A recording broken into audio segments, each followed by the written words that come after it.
नमस्कार शेतकरी मित्र, स्वागत आहे पुन्हा एकदा नवीन एक व्हिडिओमध्ये. समोर आहे तुम्हाला ही गाय दिसत आहे. ती गाय 3 दिवस झाली खाली बसलेली पण नाही. गाय आता पोटदुखीत आहे. आता तर डॉक्टरला पण कॉल केलेला आहे, गाडगे डॉक्टरांना. डॉक्टर पण येत आहे, कारण गाय आता डिलेवरीला आहे. गाई जास्त वेळ झाला आहे, त्यामुळे डॉक्टरला बोलवलं आहे. 3 दिवस झाले गाय बसलेली नाही. चला तुम्ही जाऊन आता तुम्ही संपूर्ण व्हिडिओ म्हणजे बघा गायची डिलेवरी कशी करतात आपले गाडगे डॉक्टर. असे नवीन व्हिडिओ पाहण्यासाठी आपला चॅनल सबस्क्राईब नक्की करा, शेजारच्या बेल आयकॉन नक्की दाबा, व्हिडिओ शेवटपर्यंत नक्की बघा. व डॉक्टर कॉल केल्यानंतर 10 मिनिटात हजर झाले. अशा प्रकारे गाडगे डॉक्टर तत्पर सेवा देणारे गाडगे डॉक्टर फोन केल्या केल्या हजर होतात. आता बघूया, आता हे वासरू काढायचं काम चालू आहे. तर मित्रांनो, अशा प्रकारे आता गायची डिलेवरी कशी करतात ते तुम्हाला व्हिडिओमध्ये दाखवण्याचा प्रयत्न केला आहे. तो तुम्हाला कसा वाटला एक कमेंट करून नक्की सांगा. मित्रांनो, अशा प्रकारे आता वासरू आम्ही डॉक्टर मी वडीत होतो, कारण वासरू मोठा असल्यामुळे वासरू बाहेर यायला थोडा वेळ लागत होता. बघा मित्रांनो, अशा प्रकारे आता गायची डिलिव्हरी चालू आहे. आपल्या कुंभारवाडी गावचे वरुंडी गावचे सुपुत्र डॉक्टर विशाल गाडगे. तर शेतकरी मित्रांनो, तुम्ही माझा व्हिडिओ कुठून बघतात ते कमेंट करून नक्की सांगा. आता डॉक्टरांनी थोडं हातावर तेल घेतले, काही माझ्या अंगाला थोडी इजा होऊ नये त्यासाठी थोडं दावत टाकून घेतलं आतमध्ये वासरू वाढण्यासाठी. बघा अशा प्रकारे आता वासरू वाढायचं काम चालू आहे. भरपूर अशी मोठी गाय 3 दिवस झाली गाय बसलेली नव्हती. ते आज डॉक्टरनं बोलून मला तिला मोकळी करून घेऊया, कारण तिची कास पण भरपूर मोठी झाली होती. ते कासामुळे तिला बसता पण येत नव्हतं. आपले गौरी भैया बाकीचे गाय हाणायचे काम करत होते. आता आम्ही थोडे चरड बनवून वासरू वाढायचा प्रयत्न करत आहोत. बघा मित्रांनो, अशा प्रकारे आता हे वासराचे पाय पाठीमागे आली.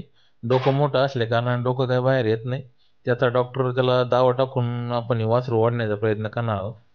बघा मित्रांनो, अशा प्रकारे आमच्या गावातील डॉक्टर अतिशय हुशार डॉक्टर डॉक्टर विशाल गाडगे अशा प्रकारे गायची डिलिव्हरी करतात. गाय आता खाली अचानक बसली, त्यामुळे आता वासरू ओढणं पण सोपे जाईल.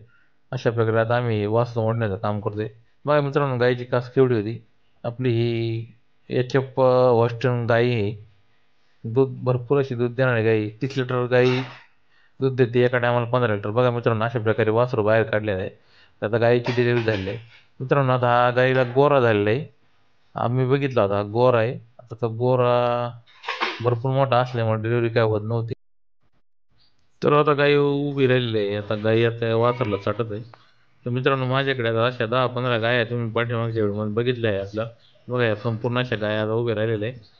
त्या गाया बघत होत्या तर गाईला काय झाले. तर मित्रांनो, अशा प्रकारे आता गाई आपली आमच्या भागात गाई वेली म्हणतात, गाई जनली म्हणतात, काही ठिकाणी गाईची डिलिव्हरी झाली म्हणतात. तर आमच्या खेडेगावात साध्या बोलीभाषेत अशी बोलली जाते. तुमच्याकडे काय बोललं ते कमेंट करून नक्की सांगा.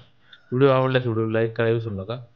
आमच्या गावातील तत्पर सेवा देणारे गाडगे डॉक्टर. बघा मित्रांनो, तर आता गाईला आता इंजेक्शन देऊन घेतलेले, कारण गाई आजारी पडायला नको. तर अशा प्रकारे आता डॉक्टरकडून आपण इंजेक्शन मारून देत आहोत. आमचे गाडगे डॉक्टर इंजेक्शन देताना गाईला आपण इंजेक्शन देऊन घेऊया.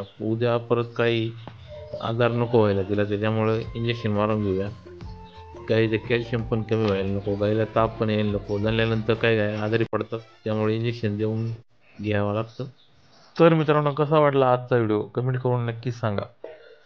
असेच नवीन व्हिडिओ पाहण्यासाठी आपला चॅनल सबस्क्राईब करून नक्की ठेवा, शेजारच्या बेल आयकॉन नक्की दाबून ठेवा. व्हिडिओ शेवटपर्यंत बघितल्यास धन्यवाद. भेटूया लवकर पुन्हा अशा बनाट व्हिडिओ. तोपर्यंत जय जवान जय किसान, छत्रपती शिवाजी महाराज की जय. जय महाराष्ट्र.